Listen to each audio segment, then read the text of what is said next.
Paulo e Bahia, vamos ver aí onde você acompanha essa partida? Vamos colocar aí na tela para vocês.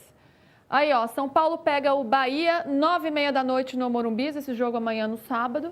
Transmissão que vocês acompanham, Premier e Sport TV. Valentim, nosso repórter, está chegando aqui para conversar com a gente, mas enquanto... Ah, não, ele já está posicionado, ele é muito ligeiro, gente, ele é muito rápido. Valentim, eu tô chamando, ele já entrou, ó, vamos colocar aqui. Podemos voltar da arte aí, ó, minha gente. E aí, Valentim, tudo bem? Bem, e aí? Tudo certo. Sozinho hoje, triste. Você tá sozinho, mas você tá chique, tá elegante hoje. Obrigado, viu? você viu? Tem uma mudança no figurino. Pois é, você tá de roupinha nova e tudo, que chiqueza, menino. Pois é. Tudo pra gente falar desse São Paulo, porque merece. A situação não tá fácil, então vamos ver se a gente dá uma melhorada nisso aí, né, Valentim?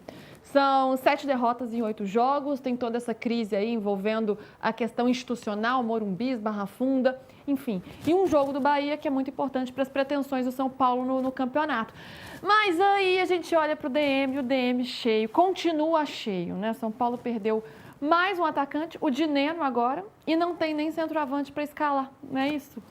O dinheiro não vai fazer muita falta, pelo que a gente tinha visto nos últimos jogos, Tá né? bom. Mas eu acho que o que a gente pode tirar disso aí é o dinheiro não vem jogando, fato. Então, do ponto de vista time titular, isso não muda muita coisa. Não vinha entrando nem como reserva.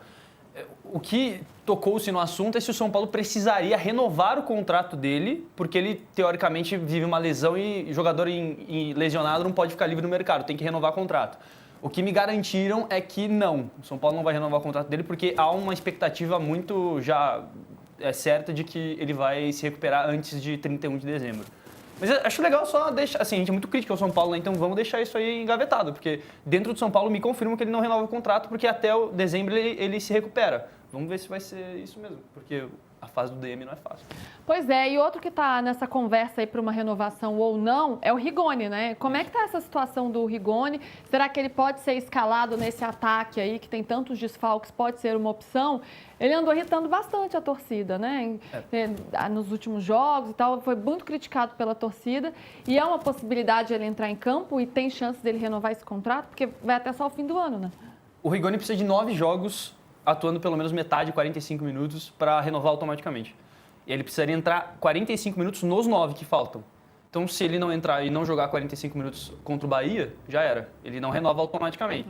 Então, ele com certeza ficaria sem contrato no fim do ano, a não ser que ele renove. Aí parte da discussão dele com a diretoria. Fato é, ele já ficaria sem contrato de qualquer jeito, porque o contrato de empréstimo dele no México já se encerra no fim... O contrato com o time do México se encerra no fim do ano e no São Paulo ele vem emprestado.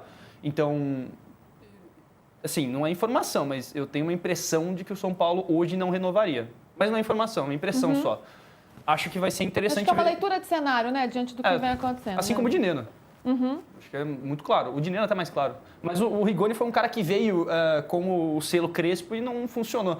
E acho que o jogo contra a LDU, o segundo jogo que ele joga de ala direito e não vai bem, é substituído no segundo tempo totalmente vaiado. Talvez o jogador mais vaiado desse confronto, acho que é bem simbólico a situação dele. Mussete, o que você faria? São jogadores que chegaram e realmente não resolveram o problema do São Paulo, né? Especialmente o Rigoni, né? Sendo bem criticado aí pela torcida. Contratações que não vingaram por hora. Tem todo esse contexto do São Paulo não poder, acho que é mais de uma questão de querer, né? Não poder gastar dinheiro na janela. Até toda aquela novela do Marcos Leonardo seria numa composição financeira. Então, dentro dessa falta de grana, veio um empréstimo curto, com a confiança que o Crespo deposita no Rigoni. Eu acho que até foi uma escolha que não dava muito para julgar naquele momento. O São Paulo precisa de opções e foi perdendo alternativas ao longo das semanas seguintes à janela. Mas o Rigoni não entregou de ala, não entregou de segundo atacante, não entregou por dentro, não entregou pela ponta. Então, é muito difícil. Nem estou falando da questão contratual, é do São Paulo querer mesmo renovar. Ele entrando ou não nesses jogos, acabou sendo uma escolha que não foi acertada até aqui. Mesma coisa dá para falar do Dineno, acho que até menos, né? O São Paulo foi perdendo o centroavante, se perde mais um, mas esse não faz falta. O ataque vai ser de Luciano, Tapia, são as opções que o Crespo tem nesse momento. O Dineno não vai fazer falta alguma. E um agravante é que ele chegou no deadline day no mesmo dia que o São Paulo tentava o Marcos Leonardo, né? Então, assim, ele chega antes e a torcida ainda fica na expectativa e no fim acaba não rolando. Foi aquela coisa, né? Sonhou com um e acordou com outro, né? Foi uma expectativa enorme pela chegada do Marcos Leonardo, que era muito difícil. Inclusive, a gente trouxe aqui todas as informações, mas, enfim, a torcida acabou acreditando que poderia ser possível, não foi. E aí ficou muito frustrada. Ô, Júlio, o fato é que não são muitas opções, até por ser um elenco já limitado, né, com dificuldades financeiras, então não deu para gastar muito. Ainda assim, os jogadores mais tarimbados que tem foram para o DM, como é o caso do Lucas, como é o caso do Oscar. Tem um time inteiro lesionado. Olha lá na frente, você tem Caleri, André Silva, Rian Francisco, Dineno. Tá muito difícil de armar esse time de São Paulo. Tá. O que não exime o Crespo de culpa, porque a gente, quando o Zubeldia falava isso, muita gente chamava o Zubeldia de chorão, reclama muito e tal, e não sei o quê. Mas é difícil mesmo, né? Assim, eu acho que o ano do São Paulo, ele pode ser resumido assim, com lesões, dívidas e frustrações.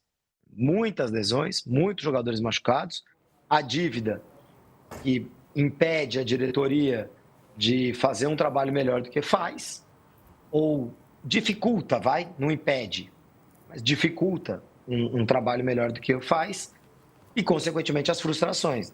É um ano muito frustrante para o torcedor são paulino. Derrotas tristes, mas mais do que isso, né? Aquela sensação que talvez tivesse melhorado um pouquinho nos últimos anos, né? Com Copa do Brasil, com saindo da fila, ganhando o título do Campeonato Paulista, ainda com o Crespo, diga-se. O São Paulo passava uma impressão de estar mais competitivo, de estar mais perto de Flamengo e Palmeiras. Hoje, o São Paulo parece 3 oceanos atlânticos de distância do Flamengo e do Palmeiras.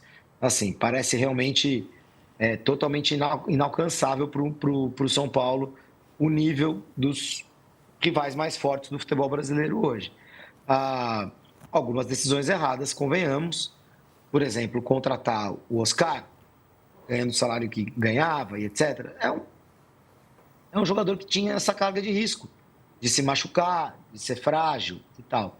Convocar o Rigoni, aí vai para a conta do Crespo, né? Vai para a conta do Crespo. É inexplicável. E eu duvido que o Crespo estivesse assistindo o Rigoni jogar, porque não é possível. Os números a gente vê que já não eram muito bons, então bem ele não estava jogando. Assim, você vai buscar um cara só porque você gosta dele, sabe? Não tem o menor cabimento. E aquela tentativa do Rigoni, que foi citada pelo Valentim no jogo contra a LDU, é uma tentativa que marcou muito os dois, né? Tanto o Crespo quanto o Rigoni.